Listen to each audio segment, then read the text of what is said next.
Donc si vous permettez, et si vous n'avez pas de questions, donc on passe à la 6e communication sur les maladies de surcharge lysosomale au service de pédiatrie de l'hôpital militaire à propos de 60 cas et qui va être présentée par Dr Bla. À vous la parole. Chers maîtres, honorables assistance, permettez-moi de vous présenter brièvement les résultats de notre travail sur les maladies de surcharge lysosomale à propos de 60 cas. Ce sont environ 60 pathologies héréditaires rares dues à l'accumulation de grosses molécules non dégradées dans les lysosomes, entraînant la surcharge et le dysfonctionnement chronique des organes, à l'origine d'un polyhandicap nécessitant un suivi pluridisciplinaire régulier. Les maladies de surcharge lysosomale sont réparties en plusieurs groupes étiologiques en fonction des substrats qui s'accumulent. On a les mucopolysaccharidoses, les lipidoses, les glycoprotéinoses, etc. Nos objectifs étaient d'étudier la diversité des maladies de surcharge lysosomale pédiatrique à l'hôpital militaire de Rabat et de préciser les caractéristiques épidémiologiques, cliniques, paracliniques, thérapeutiques et évolutives de ces maladies rares. C'est une étude rétrospective descriptive de 60 cas de maladies de surcharge, diagnostiqués et pris en charge au service de pédiatrie à l'hôpital militaire de Rabat sur une période de 19 ans, de janvier 2025 au décembre 2023, avec confirmation génétique dans 34 cas. Pour les résultats, l'âge moyen d'apparition des premiers symptômes est de 14 mois. Les patients avaient un âge entre 1 mois et 13 ans et demi au moment du diagnostic avec une moyenne de 4 ans. Il y avait une légère prédominance masculine avec un sexe ratio de 1,3. Dans les antécédents familiaux, la consanguinité a été présente dans 78% des cas et 36% des patients avaient un cas similaire dans la famille. Nous avons réparti les maladies de surcharge lysosomale dans notre cohorte en 7 groupes. Les mucopolysaccharidoses qui viennent au premier rang, suivies des sphingolipidoses, des céréodipofucinoses, des glycoprotéinoses de type 2, de la pycnodisostose, des glycoprotéinoses et mucolipidoses, et enfin, les déficits en transporteurs. Et dans les plaques suivantes, on va détailler les différents groupes étiologiques.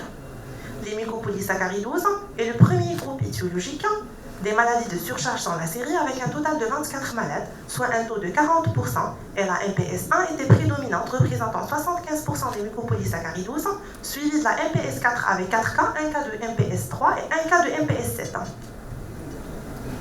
Le tableau il résume les différentes manifestations cliniques observées chez les patients atteints de mucopolysaccharidoses. Et voici les photos des patients suivis au service pour MPS 1. Ici, c'est le cas d'une fratrie atteinte de MPS 4. Et à côté, c'est un patient suivi pour MPS 7. Les sphingolipidoses est le deuxième groupe étiologique dans notre série avec 20 malades, soit un taux de 33,3%, répartis en 7 cas de Neumann-Pick, 4 cas de leukodystrophie métachromatique, 3 cas de maladie de Gaucher, de la maladie de Gaucher, 2 cas de gangliosidose AGM2 et 2 cas de gangliosidose AGM1, un cas de la maladie de Goldman et un cas de la maladie de Fabry. Ce graphique il résume les différentes manifestations cliniques chez les patients atteints de sphingolipidose. Et voici le cas d'une nourrisson de 2 mois atteinte d'une gangliosidose, d'une sphingolipidose plutôt, la maladie de Goldman. Ici, c'est le cas d'un nourrisson de 13 mois ayant une gangliosidose AGM2, la maladie de Sandoff. Les céréodipofucinoses est le troisième groupe étiologique après les mucopolysaccharidoses et les sphingolipidoses avec un total de 7 patients, soit 11,6%. La maladie de Pompe est le quatrième groupe étiologique avec 5 cas. Le tableau il résume les différentes données anamnéstiques clinico-biologiques des malades et le diagnostic a été confirmé génétiquement chez 3 patients. Voici le cas du nourrisson de 7 mois. Il était suivi au service pour la maladie de Pompe.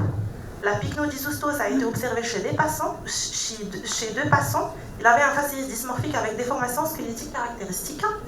On avait aussi un cas de mucolipidose type 2 génétiquement confirmé et un cas de la maladie de Salah à révélation néonatale. Pour le traitement, en plus du traitement symptomatique instauré chez tous les patients, un traitement enzymatique substitutif a été mis en route chez 21 malades. On a 16 malades atteints de MPS 1, un patient atteint de la maladie de Fabry, une patiente suivie pour la maladie de Gaucher, un patient atteint de la maladie de Pompe et 2 patients suivis pour Neumann-Pick B. Pour l'évolution, parmi les malades, 20 ont décédé. La dégradation des capacités psychomotrices, la dénutrition et la cécité sont toutes des complications graves qui ont marqué l'évolution des malades qui n'ont pas été traités. Les malades atteints de gangliosidose AGM1, GM2, de leukodystrophie métachromatique, de céréodipofucinose.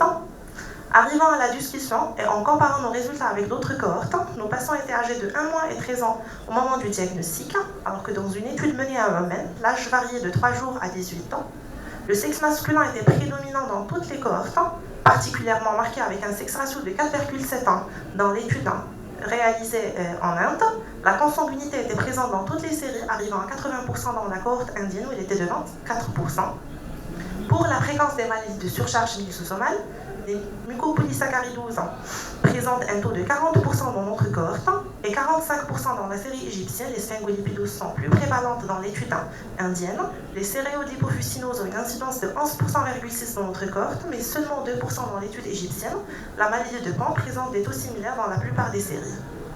Au total, les maladies de surcharge lysosomale sont des erreurs innées du métabolisme, entraînant une atteinte multisystémique. Une approche multidisciplinaire est alors cruciale pour des soins complets, mettant en avant la sensibilisation, la formation médicale continue et la recherche dans le domaine des maladies de surcharge lysosomale.